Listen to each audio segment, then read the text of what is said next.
I'm Lieutenant General Pete Osman.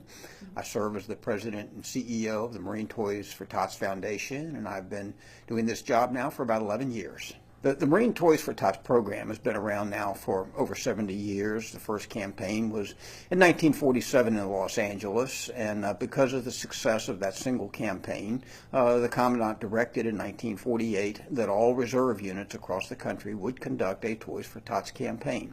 So that's when it became an official part, if you will, of the Marine Corps. In our country today, we've probably got close to about 15 million children that live in poverty. And that's the audience that we're trying to reach. Do we reach all of them? No, we don't. Last year we reached almost 7 million of them. Wish we could reach more, but the fact of the matter is, we don't reach every single square mile of the U.S. So continue to work hard to try to reach as many of those less fortunate children as we can. I would say that probably the most important element of the whole Marine Toys for Tots program is the local coordinator. That's the person who makes it happen in the community. That's the person that's responsible for, number one, identifying themselves as a coordinator, registering to be a coordinator with the foundation, and then beginning to get the local support they need. In addition to that, trying to make sure that Toys for Tots is really known by the public. They usually conduct various kinds of events in order to highlight the program, to make people aware, but also to help collect donations, monetary as well as toys. So the coordinator plays an incredibly central role.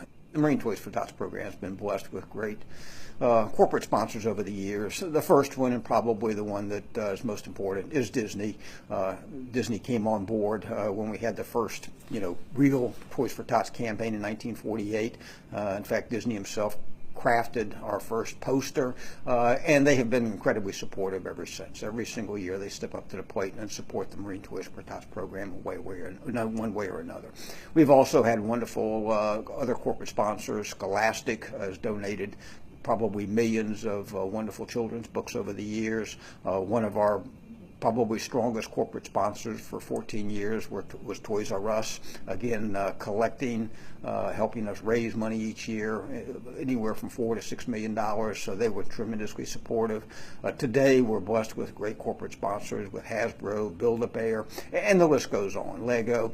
We have been blessed with great support from a number of major corporations in this country, and that's been key to our success.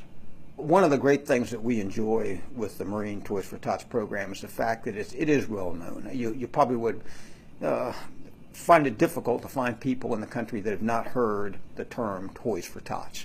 A lot of folks don't realize it's a Marine program, so we push hard to make sure that they realize that. But the important thing is that they know it. And they come to know it, number one, just because of the brand name. They've heard it be mentioned so many times before. Also, our corporate sponsors help spread the word about the program. We have arrangements with our corporate sponsors. It's important to them to highlight the importance of the program, so they help advertise it. The local coordinators play an incredibly important role in getting the word out in their communities that the campaign has started, identifying where the collection barrels are, how people can support, and that kind of thing. And then, of course, we use, the media as much as we possibly can. I always make myself available to do television or radio interviews. And then of course we have the social media piece too, and that includes our website. We've made some huge headway in the social media area. So these are all vehicles that we use in order to promote the Marine Toys for Tots program. I always say the real hero in the whole picture is the individual who buys a toy and drops it in one of our barrels. Obviously, monetary donation really help a lot as well. That gives us flexibility to run the operation, but also to buy toys in bulk to help campaigns that may be having trouble getting the collections that they need. So, both toys as well as monetary donations from individuals as well as our corporate sponsors, and that's principally what we're looking for. And it is toys, books, and games that we look for. And I can guarantee you coordinators out there are looking for folks who are willing to help with the collection of toys, picking up the toys from the barrels, helping to sort toys in the warehouse, and even helping with the distribution. So there is a real role for the people in the community. In fact, that's what it's supposed to be, a community action program. It's not that one coordinator that can do it all. It's not that one Marine or those groups of Marines that can do it all. It really does require the whole entire community to get behind the program with its donations, but also volunteering time. And that's really an important element for success. It's very simple. And, through the gift of a new toy, help bring the joy of Christmas and send a message of hope to America's less fortunate children.